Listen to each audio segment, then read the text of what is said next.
আমার মতো কে কে আছেন যারা চাইলেও জামাইরে অভিনয় শিখাইতে পারেন না?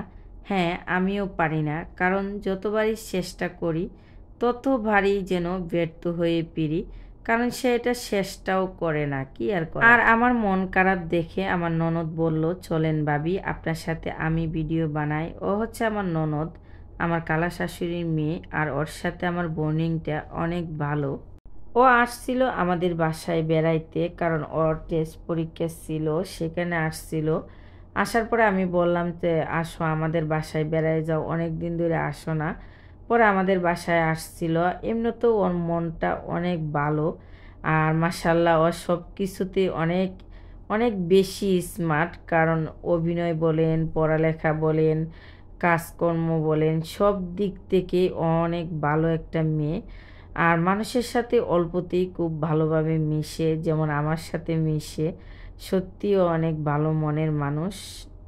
যাই হোক, ননদ স্বামী সবার সাথে অনেক মজা টজা করে আমরা গিয়েছিলাম মার্কেটে। আমার নানি শাশুড়ি আসছিল আমাদের বাসায় বেড়াইতে, তো ভাবলাম ওনার একটা কাপড় কিনে দিব সেজন্য, কারণ খুব একটা আসে না আমাদের বাসায়। আর এখন অনেক বৃদ্ধ হয়ে গেছে, ভাবলাম যে আর আসে কি না। সেজন্য আমরা মার্কেটে গেছিলাম একটা কাপড় কিনতে, কিন্তু কাপড় খুঁজতে খুঁজতে আমি হয়রান হয়ে গেছিলাম, অনেক খিদা লাগছিল। ভাবলাম কিছু খাবো, আর আমি বাহিরে গেলেই আপনারা অনেকেই জানেন যে চটপটিটা বেশি খাই, কারণ এটা খাবারের মধ্যে আমার একটা প্রিয় খাবার। বাহিরে বের হলেই বেশিরভাগ সময় আমি এই চটপটি খাই, কিন্তু এখানে এই প্রথম চটপটি খাইলাম।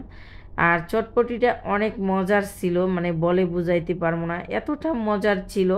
আমার কাছে ভালোই লাগতেছিল। এখানে ডাল বেশি দিছিল, একটু জাল দিছিল, ডিমটা অনেক বেশি দিছিল, সেজন্য হয়তো ভালো লাগছে অনেক।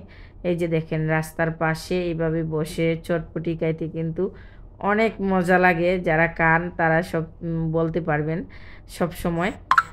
আমিও বাহিরে গেলে এই খাবারগুলোই বেশি খাই। আর বাসায় আসার পথে এই ফুলের দোকানটা দেখছিলাম রাস্তার পাশে, ভাবলাম এখান থেকে কয়টা লতা ফুল কিনে নিয়ে যাই। তো আমি 2টা লতা ফুল কিনে নিয়ে আসছিলাম। লতাগুলো অনেক ভালো ছিল, সুন্দর দেখতে। ইতিমধ্যে অনেকেই হয়তো দেখছেন আমার ঘরে ভিডিওতে লতাগুলো। অনেক ভালো লাগতেছিল আমার কাছে, কিন্তু আমাদের কাছে আর টাকা ছিল না মার্কেট টার্কেট করে, সেজন্য আর কিনতে পারি নাই। ইচ্ছা ছিল বেশি কিছু কিনবো, যাই হোক কিনতে পারি নাই। আল্লাহ যদি বাসায় রাখে ইনশাল্লাহ আরেকদিন কিনবো। দেখেন কত সুন্দর দোকানটা, তাই না?